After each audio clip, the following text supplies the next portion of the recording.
Puji Tuhan, selamat malam teman-teman yang akan bergabung. Sebelum kita mulai pembelajaran kita malam ini, kita akan mulai dengan doa. Mari kita berdoa. Terima kasih Tuhan Yesus yang baik. Kami bersyukur kepadamu Tuhan, kalau di sepanjang hari ini Kau menyertai kami, melindungi kami. Anugerah-Mu terus Engkau limpahkan buat kami. Terima kasih Tuhan. Terima kasih hingga malam ini Tuhan Yesus, Engkau berikan kami kembali Tuhan Yesus waktu mengingatkan kami untuk kami belajar kebenaran firman-Mu. Terima kasih Tuhan, kami memohon kepadamu, biar Engkau saja yang berikan kami hikmat, roh pengertian, hingga saat malam hari ini, apa yang kami pelajari, kami baca, kami boleh mengerti Tuhan Yesus. Dan terlebih, itu boleh kami aplikasikan dalam kehidupan kami sehari-hari. Terima kasih Tuhan, kami juga berdoa buat teman-teman kami yang mungkin rindu bergabung dalam online saat ini Tuhan Yesus, Engkau berkati kami semua, biar kami semua boleh belajar dengan motivasi yang benar, karena kami cinta akan Engkau Tuhan Yesus. Terima kasih Tuhan, kami juga berdoa buat teman-teman kami yang mendengarkan lewat rekaman kami juga Tuhan Yesus memberkati mereka seperti Engkau memberkati kami. Oh Tuhan Yesus, saat malam hari ini kami berdoa buat hamba-Mu yang akan Tuhan Yesus memaparkan kebenaran firman-Mu, biar melalui hamba-Mu saja Tuhan Yesus Engkau boleh berkata-kata, apa yang hamba-Mu baca, biarlah itu semua daripada-Mu Tuhan. Kami sungguh percaya hikmat-Mu, urapan-Mu terus mengikuti hamba-Mu Tuhan Yesus, biar kami semua boleh diberkati Tuhan. Kami bersyukur dan bersyukur, kami mulai pembelajaran kami malam ini, dan kami peralaskan doa ini hanya dalam nama Tuhan Yesus Kristus. Haleluya. Amin. Selamat malam, Diniar yang ada bergabung sama kita saat malam hari ini. Saya akan bacakan 2 Korintus 1 ayat 20 ya Pak tadi. Ayat 23 sampai 2 Korintus 2 ayat 1 sampai 4. Saya bacakan. Tetapi aku memanggil Allah sebagai saksiku. Ia mengenal aku, bahwa sebabnya aku tidak datang ke Korintus ialah untuk menyayangkan kamu. Bukan karena kami mau memerintahkan apa yang harus kamu percayai, karena kamu berdiri teguh dalam imanmu. Sebaliknya, kami mau turut bekerja untuk sukacitamu. Aku telah mengambil keputusan di dalam hatiku bahwa aku tidak akan datang lagi kepadamu dalam duka cita. Sebab jika aku mendukakan hatimu, siapa lagi yang dapat membuat aku menjadi gembira selain dia yang berduka cita karena aku. Dan justru itulah maksud suratku ini, yakni supaya jika aku datang, jangan aku berduka cita oleh mereka, yang harus membuat aku menjadi gembira. Sebab aku yakin tentang kamu semua, bahwa sukacitaku adalah juga sukacitamu. Aku menulis kepada kamu dengan hati yang sangat cemas dan sesak, dan dengan mencucurkan banyak air mata, bukan supaya kamu bersedih hati, tapi supaya kamu tahu betapa besarnya kasihmu kepada kamu semua. Puji Tuhan.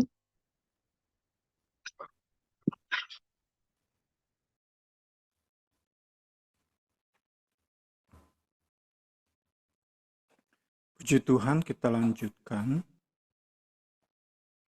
rangkaian pembahasan kita dari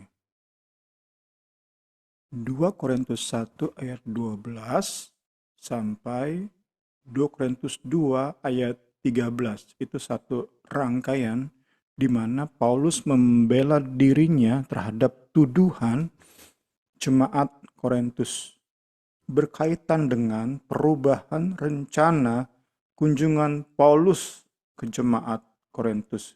Sudah bahas minggu lalu bahwa Paulus punya big plan, rencana besar, rencana awal perjalanannya menuju ke Yerusalem. Ada kota-kota yang akan ia kunjungi, termasuk di dalamnya adalah kota Korintus. Namun pada kenyataannya kunjungan itu nggak terlaksana. Janji Paulus nggak digenapi. Rencana Paulus gagal. Karena itulah jemaat menuduh Paulus, omongannya nggak benar, janjinya nggak bisa dipegang, dan lain-lain sebagainya, tuduhan-tuduhan yang menyudutkan Rasul Paulus. Kita dapati di bagian-bagian kita ini pembelaan Paulus. Dari bagian-bagian yang kita bahas, termasuk malam hari ini, kita dapat melihat begitu besarnya cinta Paulus kepada anak-anak rohaninya, yaitu jiwa-jiwa yang lahir baru melalui pelayanannya. Kita perlu melihat bahasan kita dalam konteks 1 Korintus, 2 Korintus, karena ini berhubungan satu sama lain. Antara lain,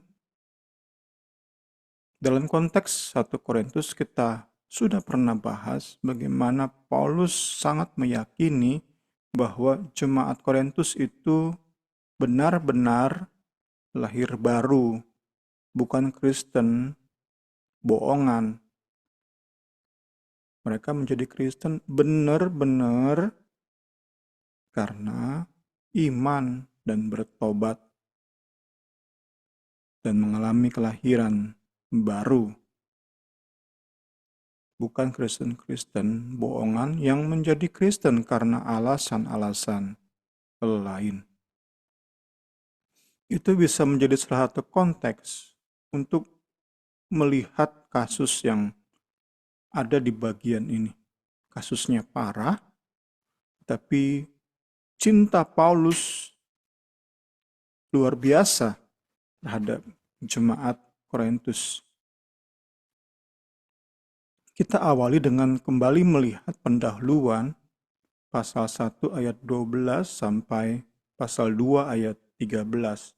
Kita sudah sampai ke ayat 22 di minggu lalu, di mana sudah kita bahas 3 poin. 1, 2, dan 3. 1, ini 2, ini 3. Itu ayat 12 sampai 22 dari 2 Korintus 1. Saya coba ulangi sedikit secara cepat. Pertama, di ayat 12-14 kita melihat bagaimana Paulus berusaha meyakinkan mereka bahwa sikapnya terhadap mereka dikuasai oleh ketulusan dan kemurnian ilahi. Sedemikian sehingga di dalam rasa saling percaya, hubungan Paulus dengan jemaat Korintus akan mencapai kondisi di mana mereka saling membanggakan satu sama lain di hari kedatangan Kristus. Jadi kita dapati dalam menasehati, menegur, mendisiplinkan jemaat, Paulus melihat jauh ke depan, di mana dia akan saling membanggakan di hadapan Kristus sebagai penebus, Paulus sebagai rasul, Paulus dan tim sebagai rasul, dan jemaat Korintus, Paulus melihat jauh ke depan mereka akan saling membanggakan satu sama lain. Aku bangga, kata jemaat Korintus. Oleh karena Pauluslah kami diselamatkan, kami membanggakan Paulus. Sebaliknya Paulus berkata, kami bangga terhadap jemaat Korintus karena merekalah bukti pelayanan kami. Bukti bahwa Paulus dan tim melayani dalam ketulusan, dalam kesejatian, puji Tuhan.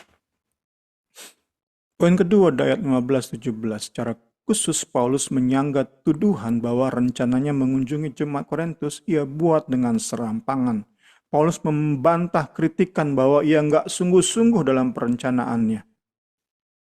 ketiga, ayat 18-22, Paulus meyakinkan jemaat Korintus bahwa baik pemberitaan Injilnya maupun perkataannya sendiri berasal dari Allah yang setia pada janjinya dan loyal pada umatnya. Malam ini kita lihat poin keempat di pasal 1 ayat 23 sampai pasal 2 ayat 1, Paulus menjelaskan alasan ia membatalkan rencana mengunjungi jemaat Korintus. Bahwa Paulus nggak mau jemaat kembali mengalami sakit hati. Kemudian poin kelima ayat 2 sampai 4 dari 2 Korintus pasal 2, Paulus menjelaskan perasaan hatinya ketika menulis surat yang begitu keras.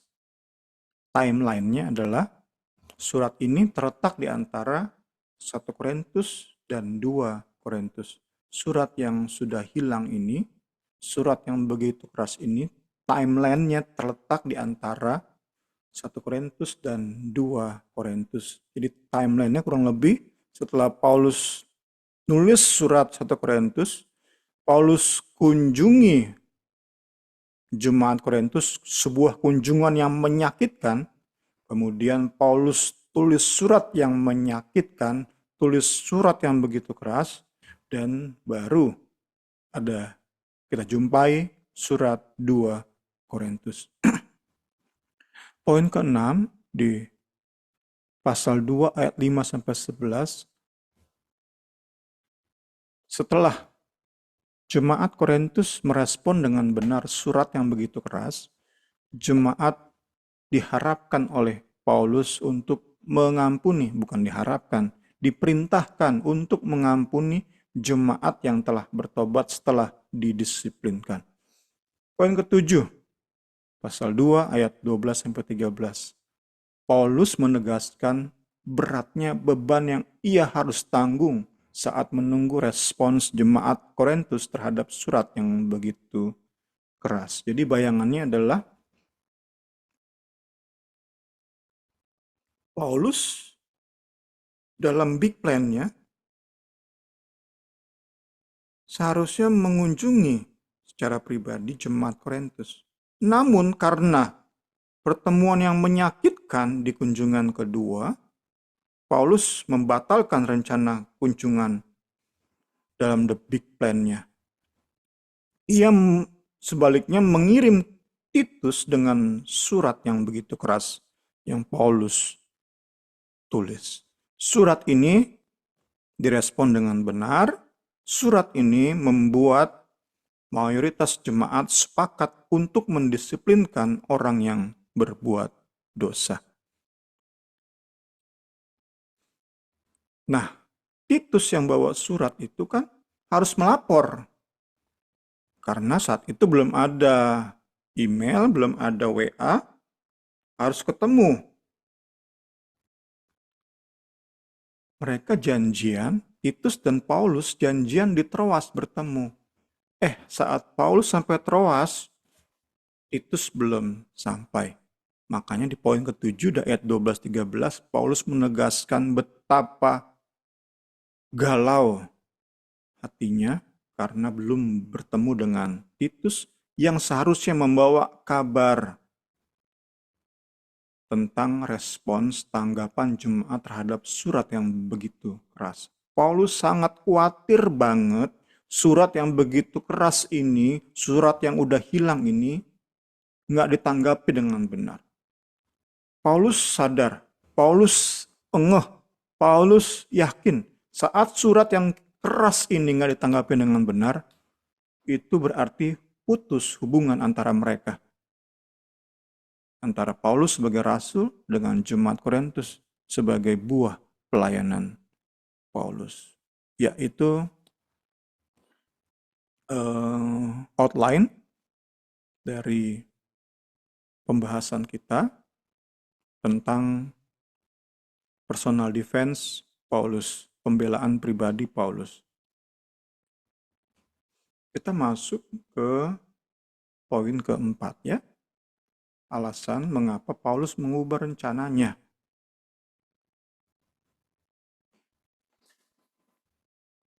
Ayat 23.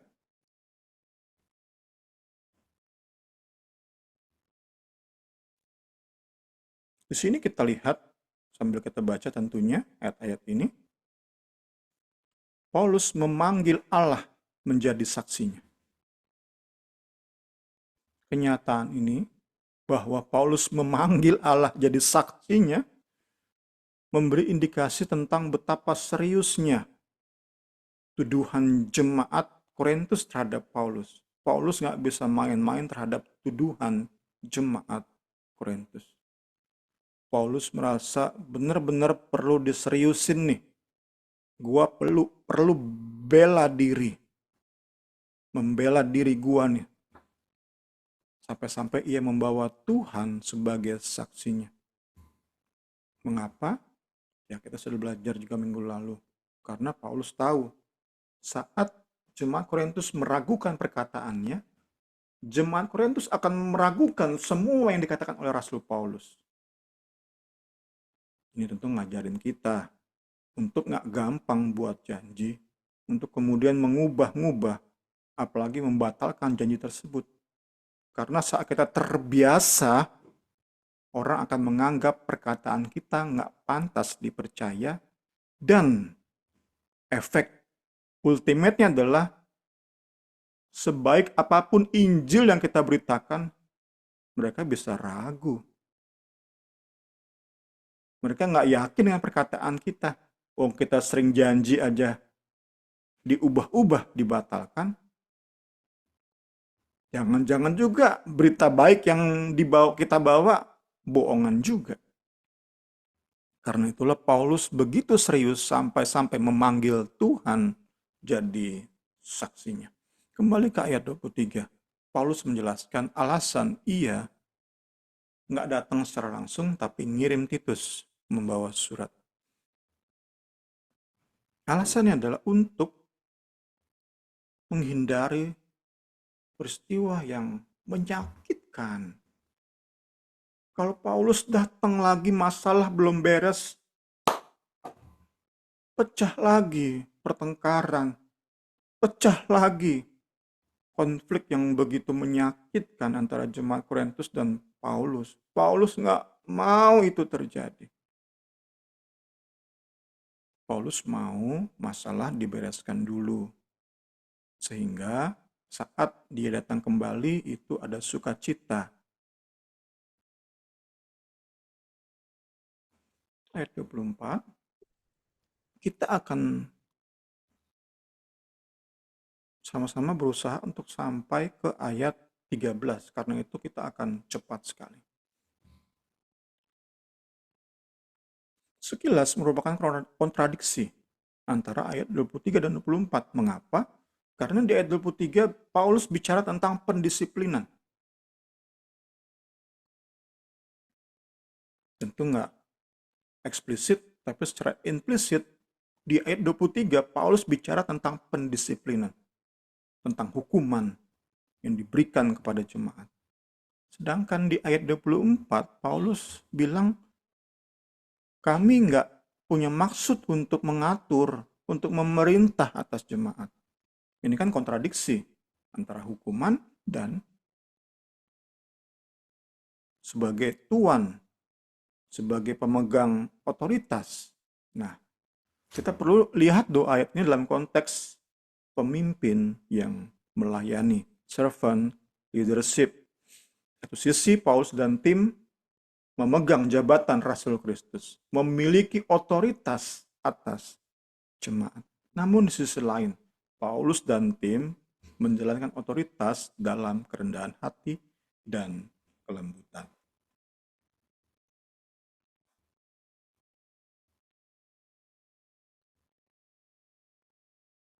Ayat 1 dari pasal 2, Paulus berketetapan bahwa ia nggak mungkin kembali ke Korintus sebelum ada pemberesan atas masalah yang terjadi. Paulus tampaknya yakin banget kalau sampai konflik lagi secara langsung antara dirinya dengan jemaat, udah nggak ada kemungkinan untuk rekonsiliasi lagi. Saat terjadi lagi pertemuan yang menyakitkan, Paulus yakin bahwa putus udah hubungan mereka sebagai rasul dan jemaat. Paulus mungkin dalam hati udah cukup sekali aja, nggak mau terulang. Karena itulah Paulus ngirim surat yang begitu keras supaya ada pemberesan dulu di dalam jemaat Korintus. Memang mau nggak mau harus diakui pendisiplinan itu menyakitkan. Hukuman yang diberikan, ganjaran yang diberikan itu menyakitkan. Surat Paulus itu berisi perintah untuk menghukum, mendisiplinkan seorang jemaat yang menjadi provokator, kita bisa bilang.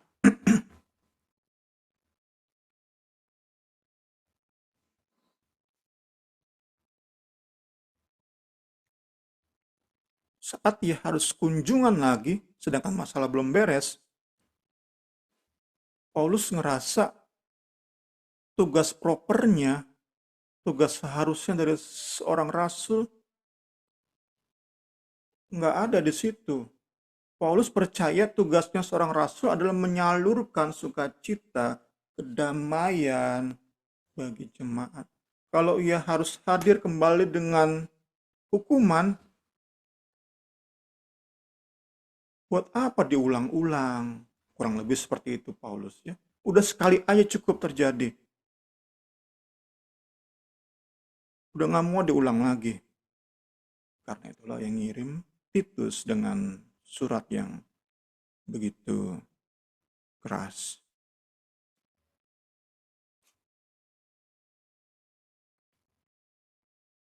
Mengapa Paulus menulis surat? Bukannya datang secara langsung.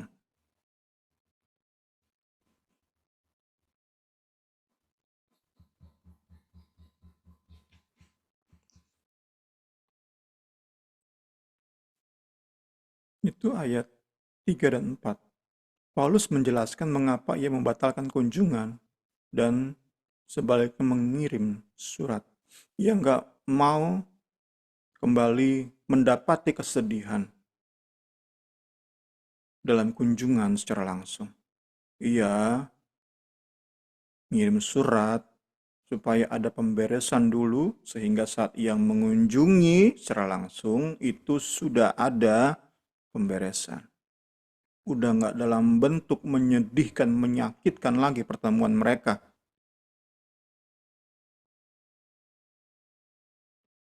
Di ayat 3 dan 4 ini Paulus juga jelaskan bahwa surat yang begitu keras itu bukan untuk mengintimidasi. Kita bahas tentang simbol-simbol Roh Kudus. Kita sudah lihat bahwa salah satu simbol Roh Kudus adalah burung merpati yang mewakili kelembutan.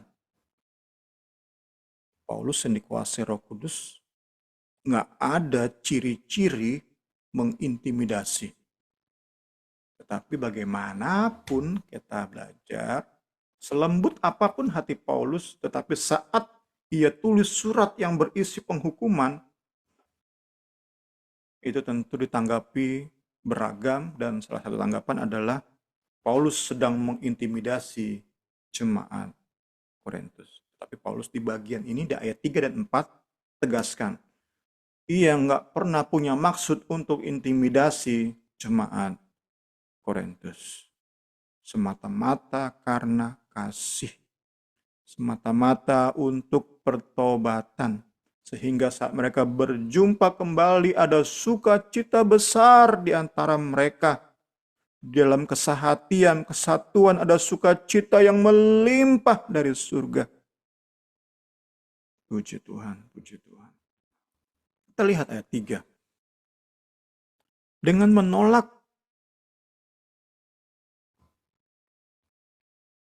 untuk kembali kunjungan yang berarti third visit atau kunjungan ketiga. Kan kunjungan pertama tentu adalah ketika Paulus menginjil pertama kali dirikan jemaat Korintus, itu first visit, kunjungan pertama. Kunjungan kedua adalah dilakukan setelah surat 1 Korintus, setelah banyak teguran yang kita dapati di 1 Korintus, Paulus melakukan kunjungan tak terduga, nggak terencana. Dalam second visit ini, dalam kunjungan yang kedua ini, hasilnya parah banget, menyakitkan banget. Paulus nggak mau itu terulang lagi. Paulus nggak mau third visitnya itu kembali ampun-ampun. Nggak mau Paulus. Paulus nggak mau third visitnya, kunjungan ketiganya seperti kunjungan kedua. Nggak mau. Paulus ingin kembali seperti kunjungan pertama saat mereka bersehati menyembah Tuhan, saling melayani, saling melengkapi, bermisi sama-sama menginjili kota Korintus, sama-sama bersehati, menginjil banyak orang. Itu yang Paulus inginkan. Karena itulah ia tulis surat. Dengan menolak kunjungan ketiga,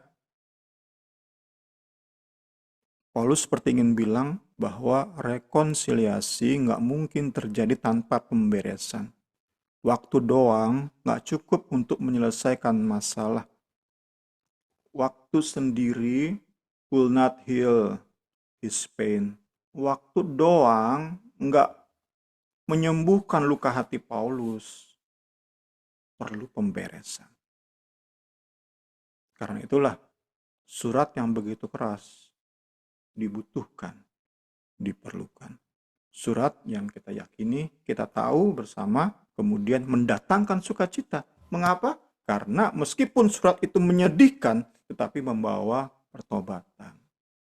Inilah yang menghasilkan sukacita. Surat yang begitu keras yang dibawa oleh Titus itu ditanggapi dengan benar oleh jemaat Korintus. Lewat surat ini, masalah dibereskan. Jemaat yang berdosa tadi didisiplinkan. Kemudian ia bertobat. Masuk kepada poin-poin selanjutnya menuju kesehatian kembali di tengah-tengah jemaat Korintus. Rekonsiliasi yang sejati. Puji Tuhan. Ayat 4.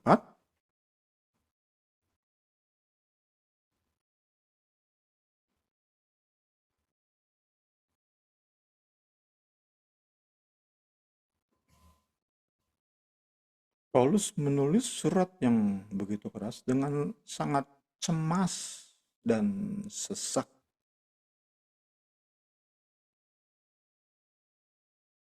Ayat 4.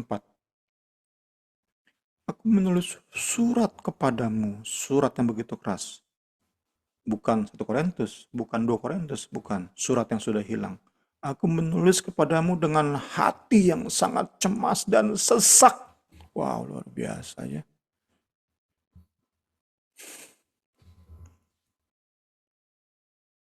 Ini nunjukin betapa besarnya kasih Paulus kepada jemaat Korintus. Puji Tuhan, kita diskusi dulu. Silakan Ibu Rini.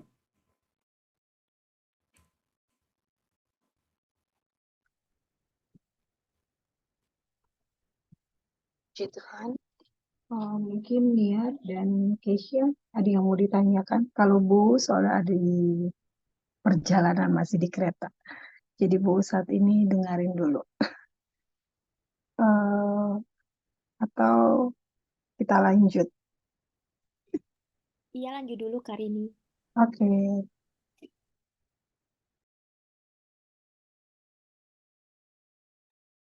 Ya, Ibu Pendeta, cukup. Oke, saya akan bacakan 2 Korintus 5 2 Korintus 2 ayat 5 sampai 13. Tapi jika ada orang yang menyebabkan kesedihan, maka bukan hatiku yang disedihkannya, melainkan hati kamu sekalian.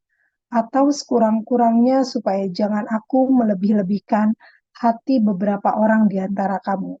Bagi orang yang demikian sudahlah cukup teguran dari sebagian besar dari kamu, sehingga kamu sebaliknya harus mengampuni dan menghibur dia, supaya ia jangan binasa oleh kesedihan yang terlampau berat. Sebab itu, aku menasihatkan kamu supaya kamu sungguh-sungguh mengasihi dia. Sebab justru itulah maksudnya aku menulis surat kepada kamu, yaitu untuk menguji kamu apakah kamu taat dalam segala sesuatu. Sebab barang siapa yang kamu ampuni kesalahannya, aku mengampuninya juga. Sebab jika aku mengampuni, seandainya ada yang harus ampuni, maka hal itu kubuat oleh karena kamu di hadapan Kristus, supaya iblis jangan beroleh keuntungan atas kita, sebab kita tahu apa maksudnya. Ketika aku tiba di Troas untuk memberitakan Injil Kristus, aku dapati bahwa Tuhan telah membuka jalan untuk pekerjaan di sana. Tetapi hatiku tidak merasa tenang karena aku tidak menjumpai saudaraku Titus. Sebab itu aku minta diri dan berangkat ke Makedonia. Puji Tuhan, kita lanjut. Kita memasuki respons jemaat Korintus terhadap surat yang begitu keras. Secara umum ditanggapi secara positif oleh mayoritas jemaat. Bahasa Paulus di sini kan sebagian besar dari kamu, itu ayat 6. Sebagian besar dari kamu, sebagian besar dari jemaat Korintus menanggapi positif surat yang begitu keras. Nanti kita akan lihat mengapa begitu keras.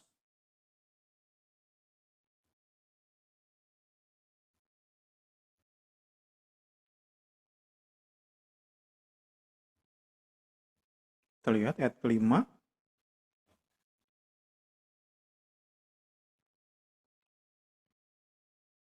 Mayoritas jemaat sepakat menaati perintah yang Paulus tulis dalam surat yang begitu keras.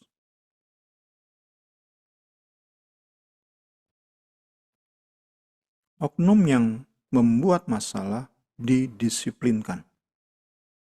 Ini tentu berbeda ketika Paulus mengunjungi mereka kedua kali, second visit. Saat itu, mayoritas jemaat membackup, mendukung orang yang berbuat dosa ini. Siapa oknum jemaat yang menjadi sumber masalah ini dan apa yang ia lakukan? Nggak disebutkan secara khusus siapa orangnya. Namun yang jelas orang ini nggak bisa dipisahkan dari daftar dosa yang Paulus tulis di 1 Korintus. Dan kemungkinan besar itu menyangkut dosa seks dan penyembahan berhala. Penafsir meyakini orang sumber masalah ini, oknum jemaat sumber masalah di tengah jemaat Korintus adalah orang yang terlibat dosa seks dan penyembahan berhala. Sangat besar kemungkinan saat Paulus datang pada kunjungan yang kedua, orang ini menolak dengan keras nasihat Rasul Paulus. Perintah Rasul Paulus untuk menjauhi dosa seks dan penyembahan berhala ditolak keras oleh orang ini. Dan mayoritas jemaat Korintus berada di belakang orang ini. Itu yang menyakitkan banget bagi Rasul Paulus. Memang mayoritas jemaat nggak lakukan dosa seks dan penyembahan berhala. Namun mereka berada di belakang orang ini. Itu yang menyedihkan banget. Seharusnya bersama dengan Paulus, jemaat mendisiplinkan orang yang terlibat dosa seks dan penyembahan berhala ini. Entah mengapa jemaat kok bisa dukung. Tentu ini bicara tentang orang yang punya pengaruh kuat. Sangat besar kemungkinan setingkat majelis mungkin kalau di zaman sekarang. Donatur, pokoknya pengaruhnya sangat kuat. Bahkan nanti kita lihat, diyakini oleh para penafsir, ketika mayoritas jemaat jatuhkan penghukuman terhadap orang ini, masih ada sekelompok jemaat yang bela orang ini. Pengaruhnya luar biasa. Mungkin ia tuan tanah dengan begitu banyak budak yang kemudian juga jadi jemaat. Tuan tanah bertobat, kenal Yesus, masuk gereja, dia bawa semua budak-budaknya. Kalau 20 budak aja, ia bawa 20 jiwa ke gereja. Pengaruhnya luar biasa. Ayat 6.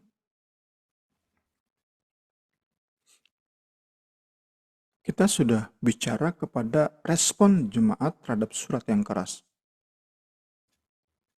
Ketika surat yang keras dibawa Titus, mereka terima, mereka tanggapi dengan benar. Mayoritas jemaat sekarang menjatuhkan hukuman terhadap orang ini, meskipun orang ini punya pengaruh kuat. Ayat 6 sudah masuk kepada kondisi di mana orang ini setelah didisiplinkan, dijatuhkan hukuman ke atas dia, ia bertobat.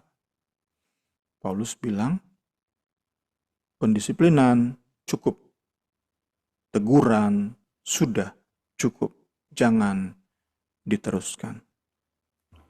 Kemungkinan besar bentuk penghukuman adalah diasingkan dari persekutuan. Nggak boleh ikut persekutuan. Nggak boleh ikut ibadah. Tentu penghukuman semacam ini bagi konteks kita saat ini nggak terlalu masalah ya. Kalau sekarang seorang jemaat dihukum nggak boleh ikut ibadah, ya ia tinggal pindah gereja. Berbeda dengan ketika Paulus hidup, ketika Paulus tulis surat ini. Saat seorang jemaat dikeluarkan dari gereja, ia benar-benar tanpa persekutuan dia. Dia nggak bisa buat apa-apa dia. Parah benar penghukuman yang dalam bentuk pengasingan saat itu. Pengusiran. Parah benar itu dampaknya. Nggak heran si jemaat yang berdosa ini kapok. Berhenti berbuat dosa. Tentu nggak dibahas di sini apakah pertobatannya tulus atau nggak dibahas. Yang jelas ia berhenti berbuat dosa. Ia nggak lagi terlibat dalam dosa seks dan penyembahan berhala. Karena itu di ayat 6 Paulus bilang, ampuni dia. Pendisiplinan jangan diteruskan. Udah cukup pendisiplinan. Sekarang tugas kalian adalah rangkul dia supaya masuk kembali ke persekutuan.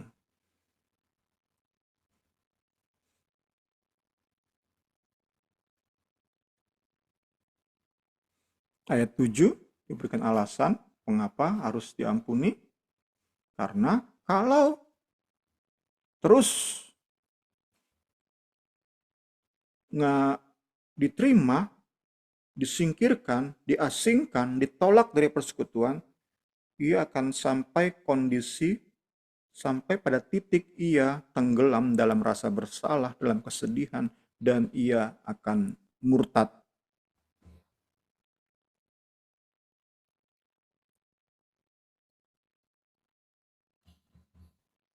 Paulus minta jemaat berhenti marah kepada orang ini. Minta jemaat untuk tunjukkan kasih. Dan kasih tersebut dibuktikan dengan usaha-usaha membawa orang yang telah bertobat ini kembali ke persekutuan. Agar orang ini nggak kandas imannya, nggak murtad. 8. Kegagalan jemaat menaati Paulus akan membawa orang ini tenggelam dalam rasa bersalah, dalam kedukaan. Sebab itu aku menasihatkan kamu, ayat 8, supaya kamu sungguh-sungguh mengasihi dia. Jadi saat jemaat Korintus hanya berkata mengasihi si pendosa ini tanpa ada usaha-usaha yang konkret untuk menunjukkan kasih kepada orang ini, Paulus anggap jemaat Korintus gagal. Paulus melihat bahwa seperti di ayat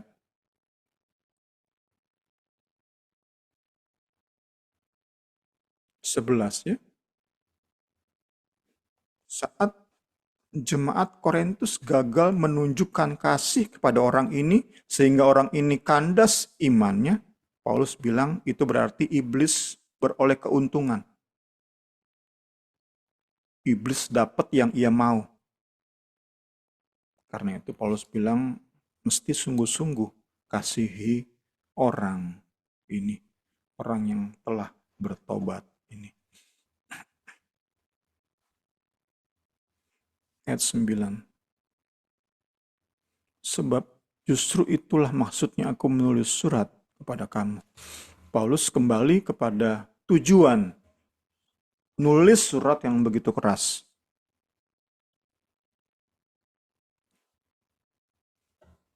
Tujuannya, ultimate goal-nya, tujuan ultimate-nya, tujuan utamanya bukan tentang pendisiplinan. Itu hanya bagian kecil dari maksud tujuan Paulus nulis surat yang begitu keras. Maksud utamanya, ultimate goal-nya adalah menguji apakah jemaat Korintus itu masih memandang Paulus sebagai rasul. Kalau benar masih pandang Paulus sebagai rasul, maka jemaat akan taat kepada surat yang keras tersebut.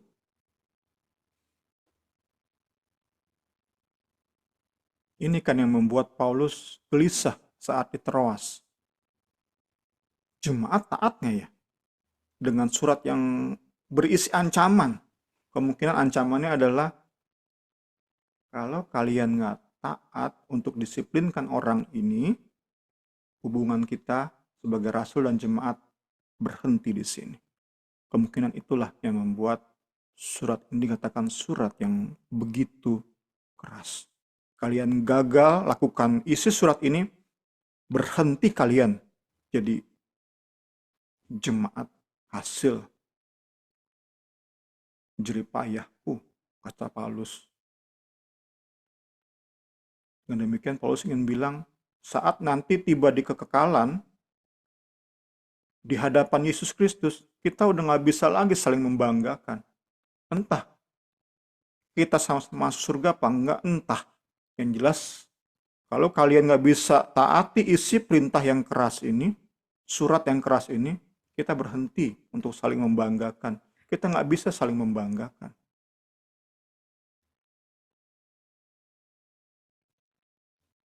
Kalau ternyata jemaat tetap menolak untuk taat, Paulus dapat simpulkan bahwa ia berhenti jadi rasul bagi mereka.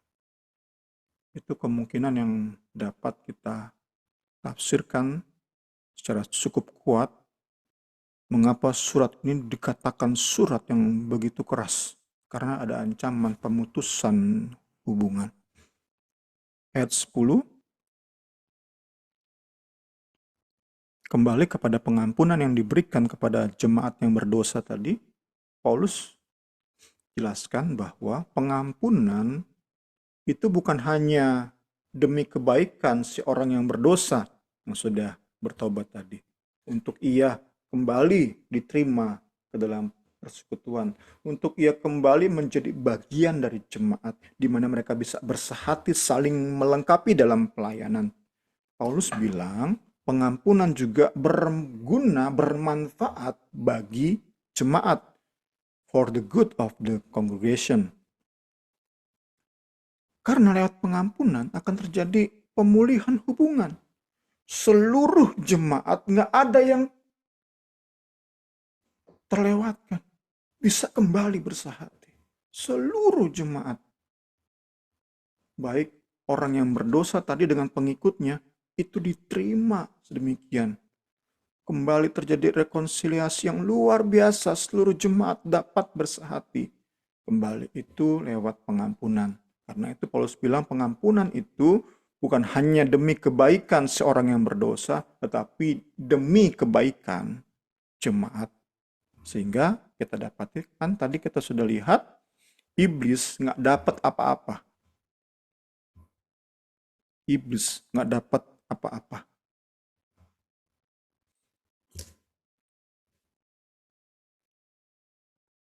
Oke, kita masuk bagian-bagian akhir, ayat 12.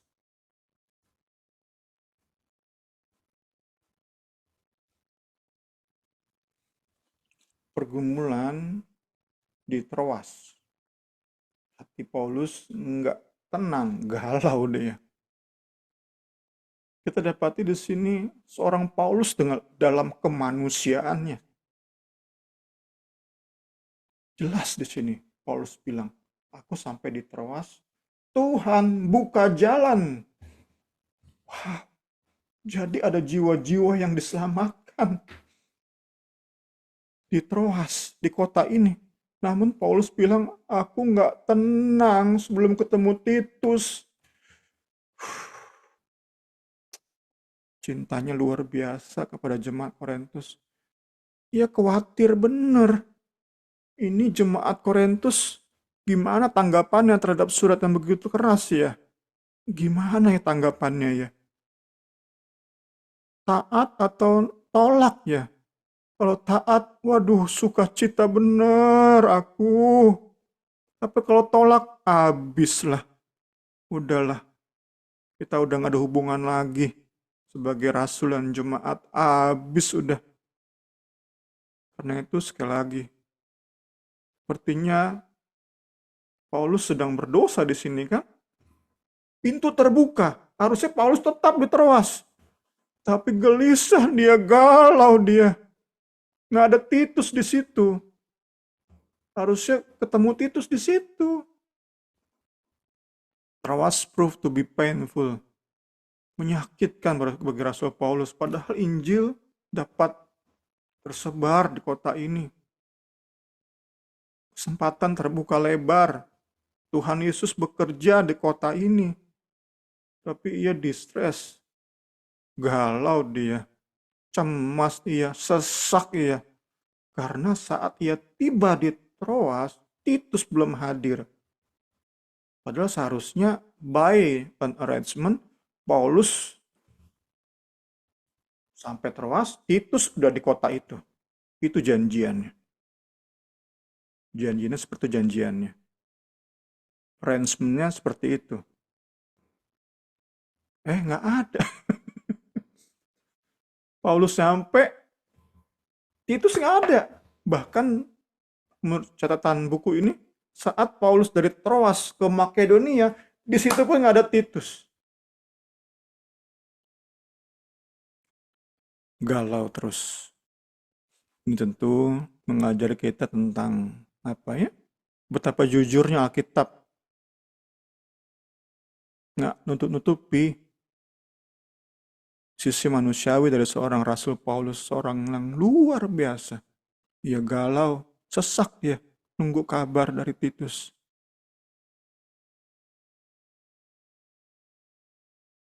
Dapat kita katakan, galaunya hati Paulus jadi penghalang untuk Paulus terus menginjil di kota Troas. Tuhan Yesus tolong kita mengerti bagian-bagian ini sehingga kita dapati manfaatnya tentu karena Terus terang kalau 2 Korintus ini soal doktrin sedikit kali ya, lebih merupakan surat yang bersifat personal dari Rasul Paulus. Tapi kita percaya, kita bergantung pada Roh Kudus, saat kita mau terus belajar dengan detail dan komprehensif, kita percaya ada berkat-berkat luar biasa kita dapati dari ayat demi ayat yang Paulus tulis di 2 Korintus ini. Puji Tuhan, selamat malam. Tuhan Yesus berkati kita semua.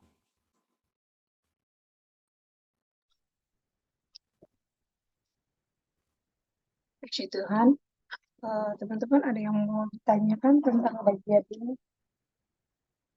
Luar biasa kisah ini ya. Pembelajaran buat kehidupan kita ya. Ternyata kalau saya tadi dengar, waktu itu tidak bisa menyelesaikan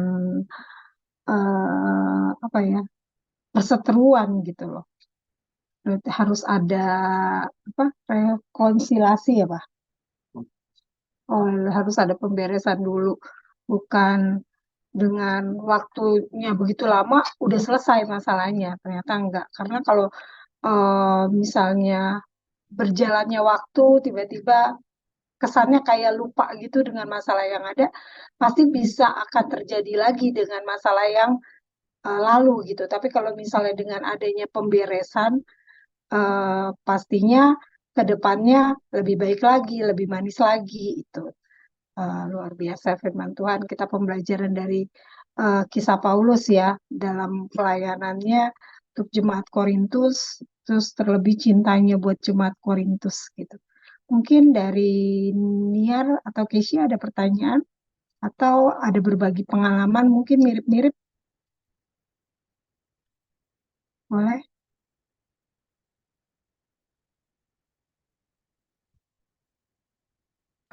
Nggak ada ya. Oke, oke. Kalau tidak ada, oh Niar ada, oke Niar. Enggak, belum maksudnya. Oh, oke. Makasih ya teman-teman yang sudah bergabung pembelajaran malam ini. Makasih Bow untuk dengerin walaupun dalam perjalanan supaya hati-hati supaya sampai rumah dengan selamat. Kita akan tutup pembelajaran kita malam ini. Nanti saya minta Kesia yang bawa dalam doa, bisa ya Kesia?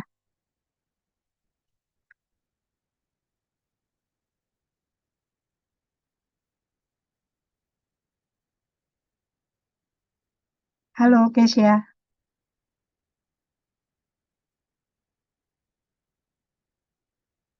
Oke, oke. Ya Ibu, nggak ada. Oh, ya. Enggak, Sudah wah, ya, sangat terberkati. ya nggak apa-apa kalau nggak ada.